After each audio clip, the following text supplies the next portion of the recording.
কলগাছিয়া কাউৰজাহী গাঁৱৰ জনপ্ৰতিনিধিৰ ভৰসা বাদ দি ৰাইজৰ শ্ৰমদানেৰে বাঁহৰ পাৰ্কোপাইন নিৰ্মাণ কৰি গৰাখহনীয়া ৰোধৰ চেষ্টা।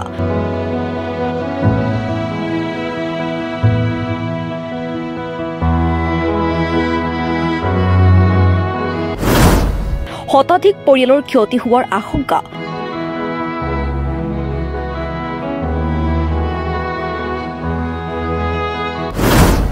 জনপ্ৰতিনিধিৰ বিৰুদ্ধে তীব্ৰ ক্ষোভ খহনীয়াগ্ৰস্ত ৰাইজৰ।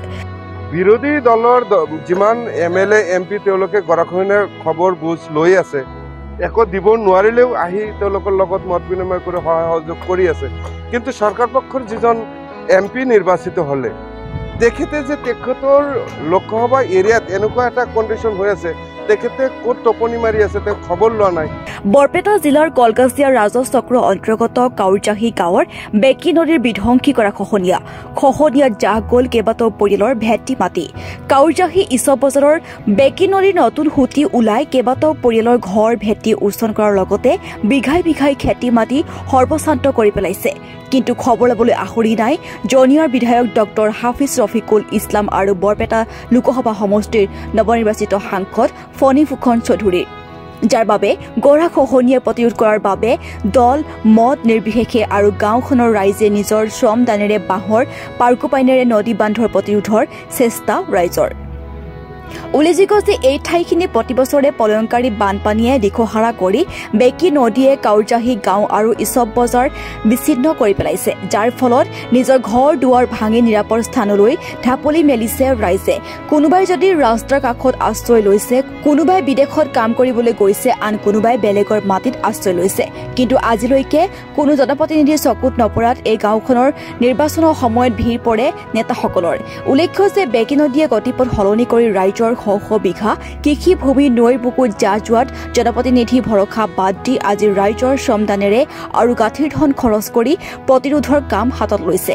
ভুক্তভোগী ৰাইজে জনপ্ৰতিনিধিক কেইবাবাৰো এই বিষয়ে অৱগত কৰিছিল যদিও কোনো কাণসাৰ নিদিয়াত আজি ৰাইজে প্ৰতিনিধি ভৰসা বাদ দি নিজাববীয়াকৈ আৰম্ভ কৰিছে খহনীয়া প্ৰতিৰোধৰ কাম। সেয়ে অতি শীঘ্ৰেই বিভাগীয় কৰ্তৃপক্ষক গৰাখহনীয়া প্ৰতিৰোধৰ দাবী জনাইছে।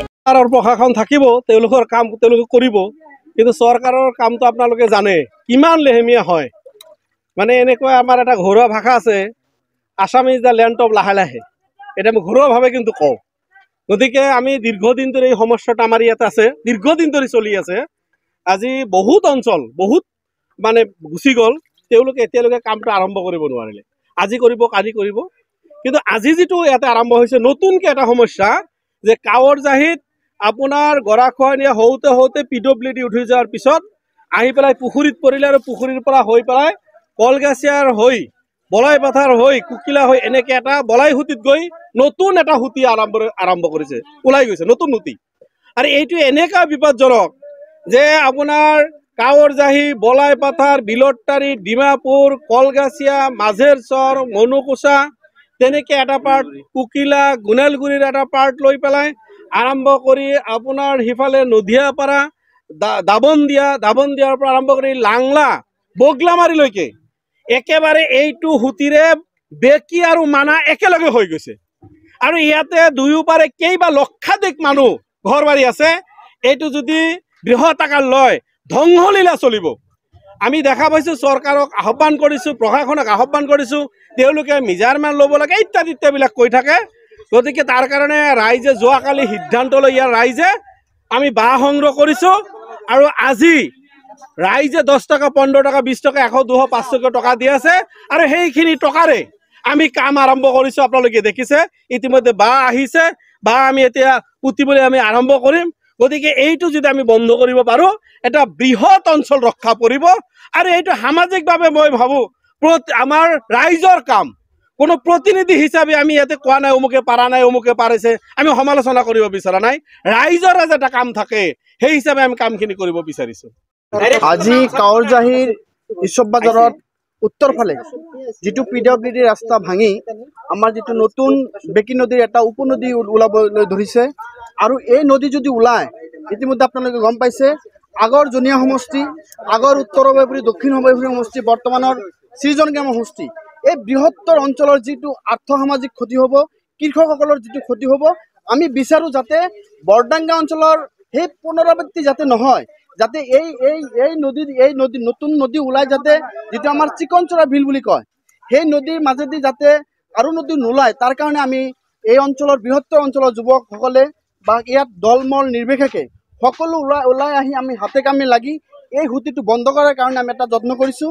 আৰু এই ক্ষেত্ৰত এই বৃহত্তৰ অঞ্চলে আমাক সহযোগ অঞ্চলৰ যুৱকসকলে আমাক সহযোগ কৰিছে, লগতে কাউৰজাহী ৰাইজ তেখেতসকলে সহযোগ কৰিছে, তেখেতসকলে ঘৰে ঘৰে গৈ বাঁহ কালেকশ্যন কৰিছে, যোনে যিমান পাৰে টকা পইচা দি আজি আমাৰ ইয়াত চান মাহমুদ দা আছে বা অন্যান্য দল সংগঠনৰ কৰ্মীসকল আছে, তেখেতসকলে হাতে কামে লাগি এই সমস্যাটো সমাধান কৰাৰ কাৰণে আমি চৰকাৰৰ মুখফালে চাই থকা নাই, যাতে এই সমস্যাটো সমাধান হয়, যাতে বিকল্প এটা নদী যাতে আমাৰ এই কাউৰজাহী হৈ যাতে নোলায় তাৰ কাৰণে আমি সকলোৱে আমি সজাগ হৈছোঁ। আৰু এই নদীটো আমি যিকোনো প্ৰকাৰে এই বান্ধটো দি আমি সমাধান কৰাৰ কাৰণে আমি একবদ্ধ হৈছোঁ।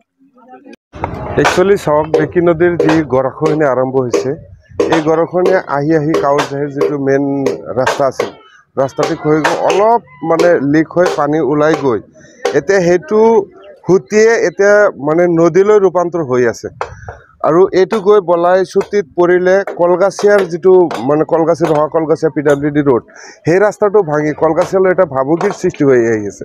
বৃহত্তৰ অঞ্চলৰ ব্যাপক ক্ষতি হ'ব। এই কথাটো চৰকাৰ বা প্ৰশাসনে বা জনপ্ৰতিনিধিয়ে মানে কোনো কাণসাৰ কৰা নাই, কিন্তু ৰাইজে স্বতঃস্ফূৰ্তভাৱে হাজাৰ হাজাৰ ৰাইজ ওলাই আহিছে, তেওঁলোকে নিজে নিজে কাম কৰি আছে। এইটো আমিও গম পাওঁ, আমিও যদিও ইয়াৰ পৰা দূৰ, আমিও আহিছোঁ ৰাইজৰ লগত সহযোগ কৰাৰ কাৰণে।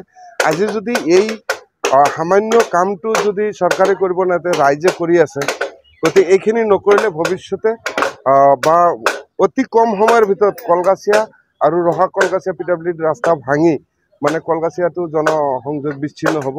সেইকাৰণে আমি ৰাইজে ইয়াতে কাম কৰাৰ কাৰণে সকলোৱে ওলাই আহিছে, ৰাইজ ওলাই আহিছে, সকলোৱে কাম কৰি আছে, আমিও সহযোগ কৰি আছোঁ। এই ক্ষেত্ৰত ভাবোঁ বিধায়কৰ কোনো ভূমিকাই নাই। আহি স্থানীয় ৰাইজৰ পৰা যি শুনিলোঁ, যি সামান্য কাম বিধায়কে ইচ্ছা কৰিলে যিকোনো মুহূৰ্তত এইটো সমস্যা সমাধান কৰিব পাৰিলেহেঁতেন, কিন্তু বিধায়কে একো কৰা নাই। আৰু বৰপেটা লোকসভাৰ যিটো মানে নৱনিৰ্বাচিত সাংসদ, অতি পৰিতাপৰ বিষয়, দুখৰ বিষয়, চৰকাৰ পক্ষৰ তেওঁ জনপ্ৰতিনিধি জাষ্ট মানে নিৰ্বাচিত হ'ল, বিৰোধী দলৰ যিমান MLA MP তেওঁলোকে গৰাখহনীয়াৰ খবৰ বুজ লৈ আছে, একো দিব নোৱাৰিলেও আহি তেওঁলোকৰ লগত মত বিনিময় কৰি সহায় সহযোগ কৰি আছে। কিন্তু চৰকাৰ পক্ষৰ যিজন MP নিৰ্বাচিত হ'লে, তেখেতে যে তেখেতৰ লোকসভা এৰিয়াত এনেকুৱা এটা কণ্ডিশ্যন হৈ আছে, তেখেতে ক'ত টোপনি মাৰি আছে তেওঁ খবৰ লোৱা নাই, এইটো বিৰাট দুখ পাইছোঁ। আৰু স্থানীয় বিধায়কজনেও এই সামান্য কামটো যে তৎপৰতাৰে নকৰিলে, তাৰ কাৰণে বৃহত্তৰ অঞ্চলৰ ক্ষতি হ'ব। গতিকে বিধায়ক মহোদয়ক মই অনুৰোধ কৰিছোঁ যে খালি টিভিত বা ফেচবুকত ইমান ডাঙৰ ডাঙৰ লেকচাৰ মাৰিছে, ইমান কোটি কোটি টকা কাম কৰিছে। কালি মই দেখা পাইছোঁ তেখেতে কৈছে 300 কোটি, 200 কোটি, 400 কোটি, কিমান কোটি কোটি টকাৰ হিচাপ তেখেতে দিছে। কিন্তু ইয়াতে যে সামান্য কাম, এই কামটো যে কৰিব পৰা নাই, এইটো দুৰ্ভাগ্যজনক মই ভাবোঁ। News desk report, any live.